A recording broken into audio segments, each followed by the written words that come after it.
Salut la compagnie, c'est Jules Melon et aujourd'hui dans la ciné-critique à la sortie du cinéma dans la Melon Mobile, je vais vous parler du nouveau long métrage de Yann Gozlan sorti ce mercredi en salle, qui avait été présenté au Festival de Cannes, je crois que c'était une séance de minuit, intitulé Dalloway. Après donc Vision, que j'avais pas trop apprécié parce que trop d'emprunts, Hitchcock, De Palma, etc. C'était un peu relou au final. Et Boîte Noire, que plutôt en salle, j'avais assez apprécié, même si je l'ai revu à la baisse. Alors j'ai pas vu ses précédents. Yann Gozlan revient là avec une sorte de thriller dystopico, science-fiction, voilà, sur un avenir proche, une réalité possible. Et avec au casting dans le rôle principal, Cécile de France. À ses côtés, on reconnaîtra peut-être Lars Mikkelsen, qui est le frère de Mads. Voilà. Anna Mouglalis avec sa voix particulière, et en parlant de voix, Mylène Farmer qui n'est présente que vocalement, c'est elle, oui, qui fait donc la voix de Dalloway, qui n'est nul autre qu'une intelligence artificielle. Alors, il faut savoir qu'il s'agit d'une adaptation d'un bouquin écrit par Tatiana, désolé, de René, Les Fleurs de l'Ombre, et c'est amusant parce que, alors je ne sais pas si c'est pareil dans le livre, mais ici, Clarissa est une écrivaine, qui écrit sur une autre écrivaine, Virginia Woolf, d'où Dalloway, Mrs. Dalloway, c'est le nom d'un roman de cette autrice, mais très vite ça va aller ailleurs. Donc une écrivaine qui écrit sur une écrivaine qui écrit sur une écrivaine, on est dans une double mise en abîme qui est un petit peu vertigineuse ici où le monde va mal. Alors certes, Clarissa, elle est dans son cocon, dans une résidence artistique, on nous balance ça comme ça, où on l'aide à écrire son futur projet qui va glisser vers autre chose, un peu de plus personnel que juste essayer de se rappeler, enfin avec des notes, d'imaginer, les derniers jours de Virginia Woolf avant son suicide. Non, elle va plutôt devoir, d'une manière ou d'une autre, exorciser quelque chose, un deuil par rapport à la mort de son fils, là aussi d'un suicide. Vous voyez, il y a quand même des va-et-vient comme ça. Et donc dans une France qui n'est pas en forme, tout y passe niveau dystopique, vraiment. Il fait très chaud, c'est l'été, 50 degrés, réchauffement climatique. Il y a une sorte de post-Covid, c'est un virus préhistorique, là, visiblement, qui est sorti de l'Arctique ou on ne sait où. Et alors, c'est un état ultra policier, évidemment, intelligence artificielle partout, bien sûr, mais aussi des drones, des chiens, robots, tout ça. On a l'impression ici que dans cette réalité qui se déroule, je ne sais pas, moi, je dis au hasard, 2040, tiens, eh bien, c'est Bruno Retailleau qui est au pouvoir, et depuis un petit moment, genre, il n'y a plus trop eu d'élections depuis un petit moment, si vous voyez ce que je veux dire. Bref, et là, donc, Clarisse va très vite se rendre compte que cette assistante, donc, électronico-technologique, Dalloway, intelligence artificielle, est potentiellement plus intrusive que prévu afin de lui faire écrire sur cet horrible souvenir qui est le dernier jour, surtout les dernières heures même, de son fils. Poussé en cela même par une rencontre étrange avec une fan, et très vite évidemment on va sombrer avec elle dans une potentielle théorie du complot où vraiment peut-être en effet, elle est espionnée de partout et tout. Elle va avoir d'ailleurs l'aide d'une sorte de lanceur d'alerte qui va l'amener dans un endroit où on ne peut pas être surveillé, façon Mr. Robot, évidemment, on va y penser. Alors, c'est particulier parce que c'est un film qui est dans l'air du temps et qui pose ici évidemment une peur qu'on peut avoir envers un avenir possible, l'intelligence artificielle, en lien avec la création, et pas que la surveillance et tout. Le problème de ce film, c'est que, évidemment, c'est une tarte à la crème absolue de tout ce qui a pu être fait niveau SF dans le genre depuis longtemps à récemment. Bien sûr, donc Mr. Robot, là j'en ai parlé, Black Mirror, évidemment, Orwell, HAL, évidemment, pour l'intelligence artificielle de 2001 Odyssée de l'espace, c'est un des premiers exemples. Et puis en plus, dans l'actualité, tout ce qu'il y a pu y avoir de néfaste ces dernières années, où actuellement, paf, on se le prend dans la gueule, évidemment, en mode exponentiel. Yann Gozlan, ou l'autrice de base, je pense que de toute façon, je ne sais pas, j'ai pas lu le bouquin, ici expose leur peur, et Yann Gozlan, il s'en amuse un peu. Il en fait son cinéma habituel, bardé d'artificialité, c'est très lisse, et voilà, cet écrin-là, qu'on voit déjà dans Boîte Noire, bon, dans des locaux et tout, le jeu sur le son, donc forcément la technologie elle est présente, et dans Vision, où il y avait cette dame là qui était pilote, il me semble, qui était vraiment dans une vie très cloisonnée, où tout était calculé. C'est ça, c'est un film qui est dans une certaine artificialité, et en fait, j'ai envie de dire, Yann Gozan, du moins des 2 films précédents qu'il a fait, parce que j'ai pas vu le reste, eh bien, il a trouvé vraiment le thème parfait, vraiment le propos, l'intrigue pour mettre son cinéma. Ce qui veut dire que, en soi, le film est réussi et abouti dans ce qu'il propose. Voilà, là-dessus, sa mise en scène, son approche, le côté vraiment froid des choses et violent psychologiquement aussi, colle parfaitement avec cette descente aux enfers possible donc de l'écrivaine, que ce soit sa folie ou vraiment elle est victime de quelque chose. Je vais rester vague pour l'instant, je vais peut-être faire une zone spoiler, je ne sais pas encore. Donc, c'est là-dessus maîtrisé, mais vraiment d'une maîtrise tellement absolue que il n'en ressort pas grand-chose organiquement. C'est ça tout le paradoxe d'un film, moi, qui m'a aspiré, j'étais dans le A à Z. Et je savais, tout en étant dedans, et en appréciant, entre guillemets, l'ambiance, l'atmosphère, et étant captivé par l'intrigue au final, je savais très vite que de toute façon, une fois sorti de là, le film commencerait à descendre et que dans quelques semaines, quelques mois, bon, j'y penserai plus trop. Par contre, au-delà du cinéma, qui est en fait d'une évidence ici dans ce qui est proposé, évidemment, il y a une réflexion derrière. C'est-à-dire, vous sortez, là, philosophiquement parlant, vous allez vous remettre dans des pensées qu'on peut avoir, vous pouvez lire ailleurs, etc. Ici, bien, par exemple, sur l'intelligence artificielle et l'art et la création. Est-ce qu'un jour, les artistes vont potentiellement être remplacés par des intelligences artificielles ultra développées? Alors pour l'instant, on en est loin. Quand bien même, dans certains pans de l'art, en tout cas, cette intelligence artificielle est utilisée malheureusement pas tout le temps à bon escient, et certaines personnes récupèrent cela pour leur fin personnelle et aseptiser l'ensemble. Et c'est vrai que on la voit, l'évolution de cette intelligence artificielle depuis quelques années. Elle peut apporter des bonnes choses potentiellement.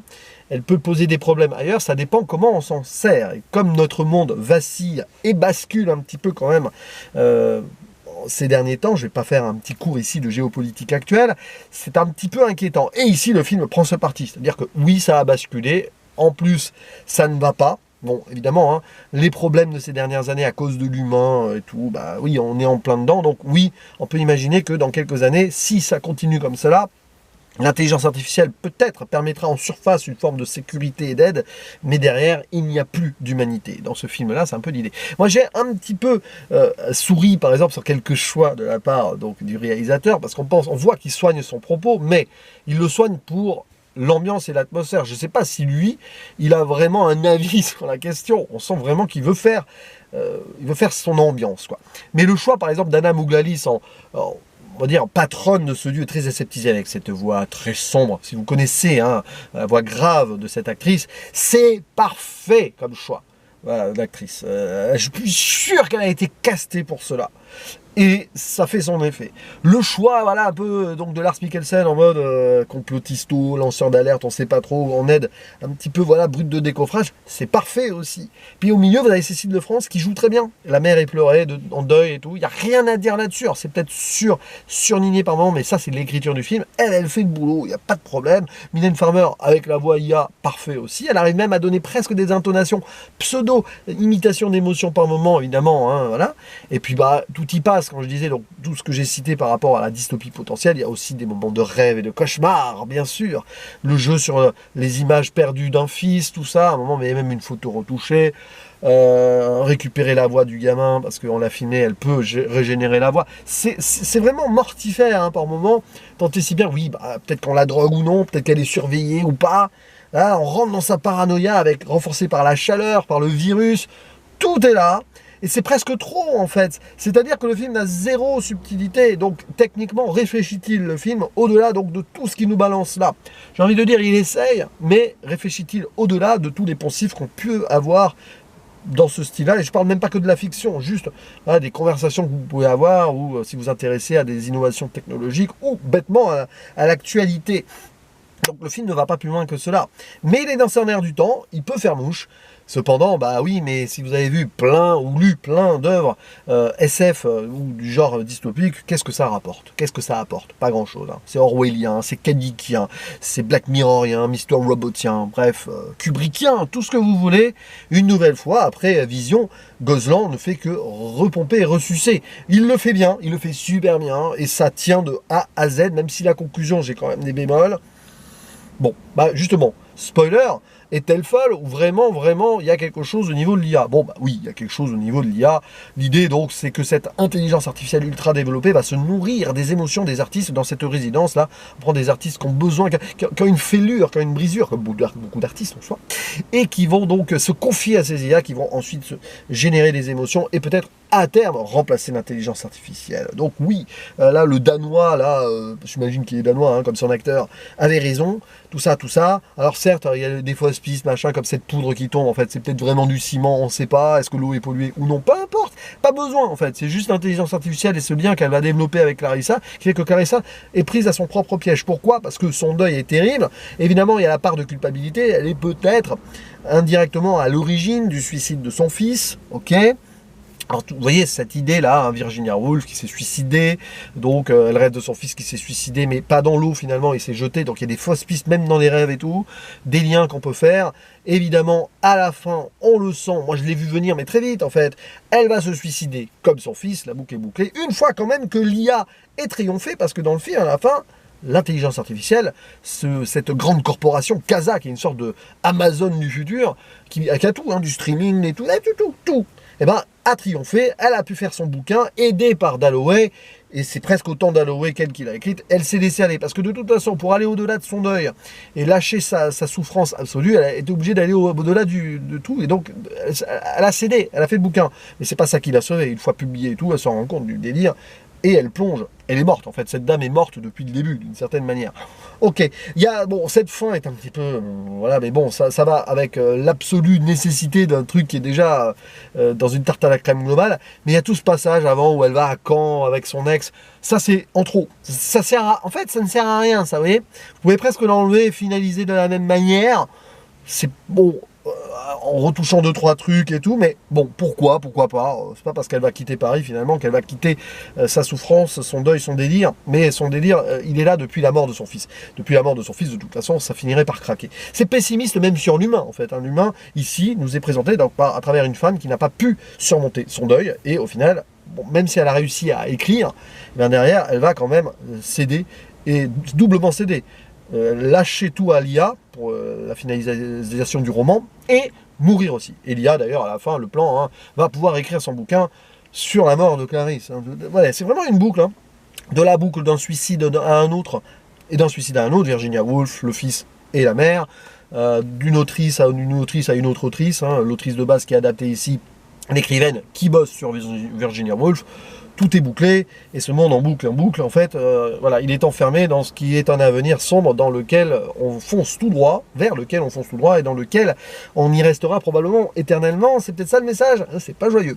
Je ferme la zone spoiler. Bon, disons que Dalloway, quelque part, pourrait s'inscrire entre Boîte Noire et Vision. C'est-à-dire que Boîte Noire avait peut-être plus d'ambition et quelque chose de novateur, hein, sur ce travail, donc sur les sons, des crashs, il y a quelque chose qu'on n'avait pas forcément vu, du moins trop au cinéma ou dans la fiction. Vision, c'était trop, voilà, hommage, hein, il a voulu peut-être se faire un petit délire hommage assez, on va dire, inspirateur. Et là, le problème, c'est que c'est mieux, hein, c'est quand même beaucoup mieux que Vision, parce qu'il y a quand même quelque chose, mais alors... on est dans le ressuçage de tout. Mais c'est cette idée de boucle, hein, que j'évoquais dans la zone spoiler, au final, elle est aussi dans la création. Et en fait, Yann Gozlan, il est aussi enfermé dans cette boucle de création, donc de celles et ceux qui, avant, à travers d'autres histoires filmiques ou livres, et puis donc lui donner envie de faire du cinéma. Et ben c'est ce qu'il a fait là encore. Donc lui aussi est enfermé dans cette boucle, comme dans le monde là, et comme cette autrice peut-être dans ce film.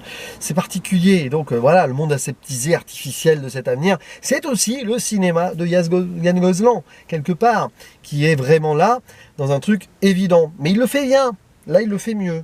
Mais c'est quand même fort limité, malgré tout. Par contre, voilà, pourquoi pas aller voir ça en salle? Après tout, c'est une proposition de cinéma à la française, un peu SF. Enfin, SF... Oui, enfin SF.